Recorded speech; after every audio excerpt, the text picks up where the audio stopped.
Good morning class 8 Hindi में आपका फिर से स्वागत है। आइए हम लोग हिंदी को कंटिन्यू पढ़ते चलेंगे। हम लोगों ने अभी तक हिंदी में 4 चैप्टर को अच्छे से पढ़ लिया है।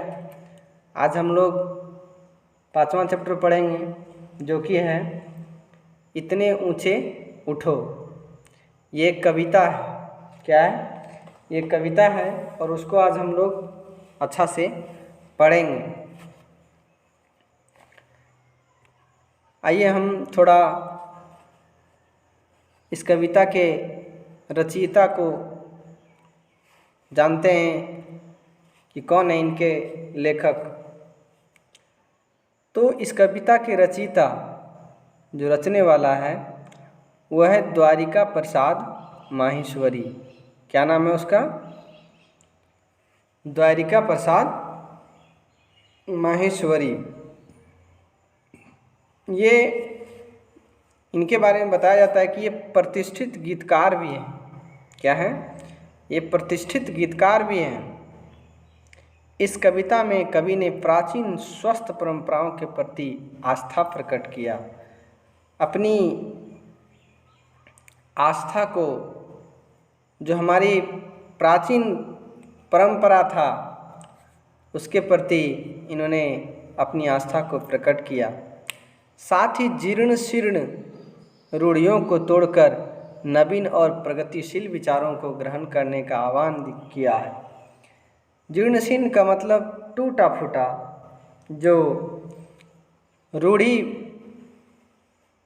विचारधारा था उन सबको बदल करके और हम लोगों से कहा है कि हमें नवीन और प्रगतिशील जो नया विचारधारा है और जो कि प्रगतिशील विचारधारा है, उन विचारधाराओं को हम लोगों को ग्रहण करने के लिए कहा है।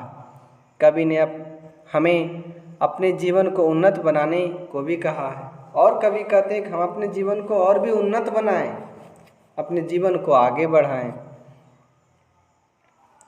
बहुत ही सुंदर बनाएं इस जीवन को। हम लोग कविता को पढ़ते हैं।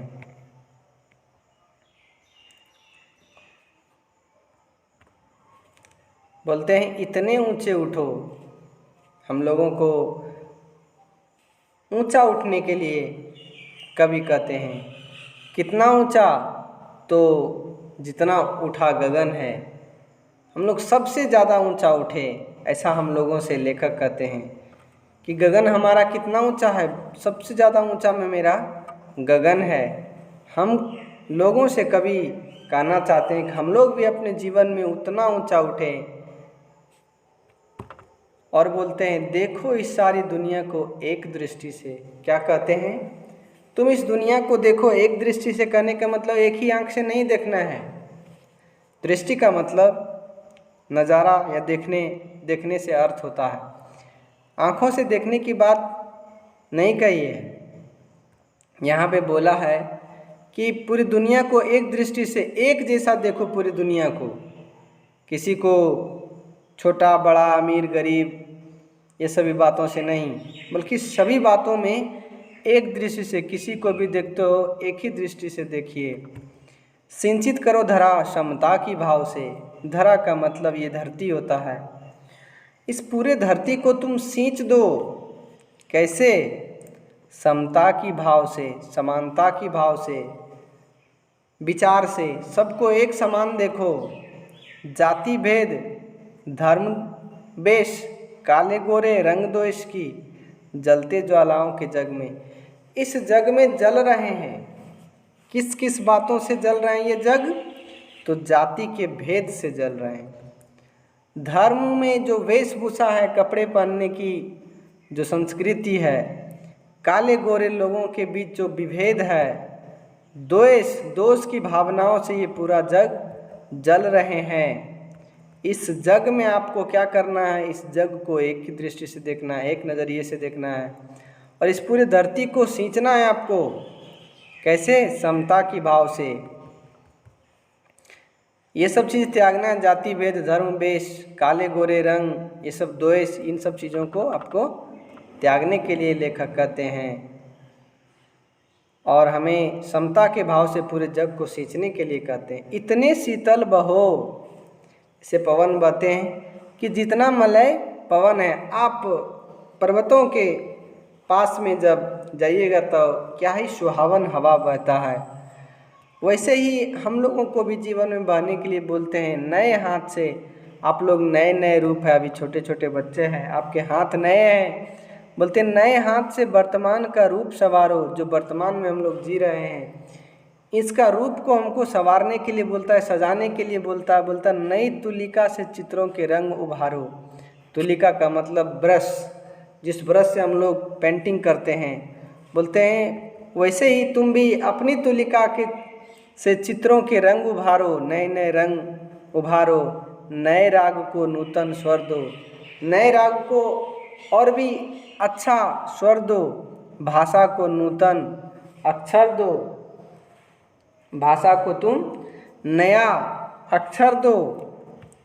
युग की नई मूर्ति रचना में, इस युग की नई मूर्ति रचना में इस पूरी दुनिया के सवारो, नए चित्रों से उभारो, राग को नया स्वर दो और भाषा को नया अक्षर दो। फिर कहते हैं इतने मौलिक बनो कि जितना स्वयं सृजन है।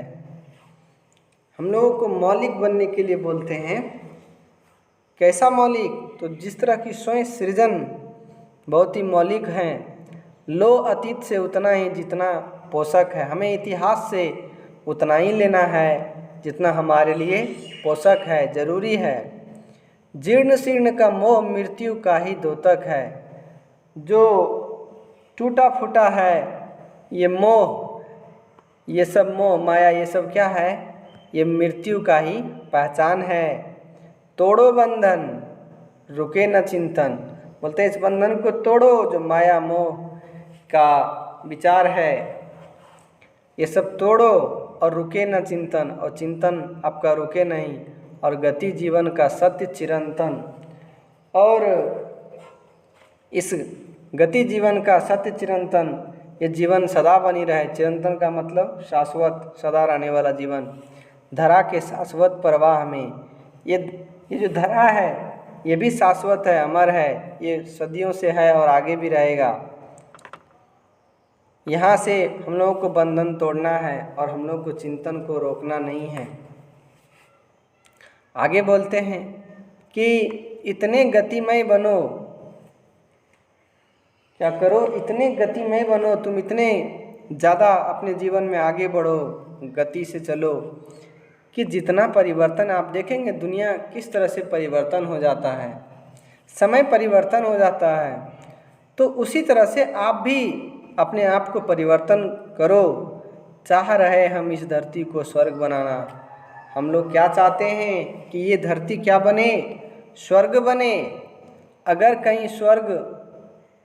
कहीं है स्वर्ग तो उसे धरती पर लाना।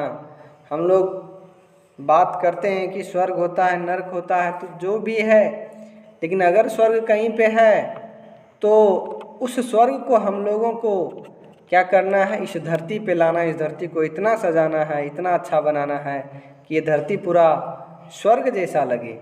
सूरज चांद चांदनी तारे, जो सूरज है, चांद है, चांदनी है, तारे हैं, ये सब हैं प्रतिपल साथ हमारे। ये हर घड़ी हर क्षण ये किसके साथ हैं? हमारे साथ है। दो कुरूप को रूप सलोना। कुरूप का मतलब जो खराब रूप है उसको रूप सलोना, उसको अच्छा वाला रूप दो। बोलते हैं इतने सुंदर बनो, बोलते हैं तुम इतने सुंदर बनो कि जितना आकर्षण है। कितना सुंदर बनना है? जितना आकर्षण है। ये कविता हम लोग समझ चुके। आशा करते हैं आप लोग इसको अच्छा से वीडियो देखेंगे और समझने का प्रयास करेंगे। Thank you. ये कविता ख़त्म हो गया, उतना ही था।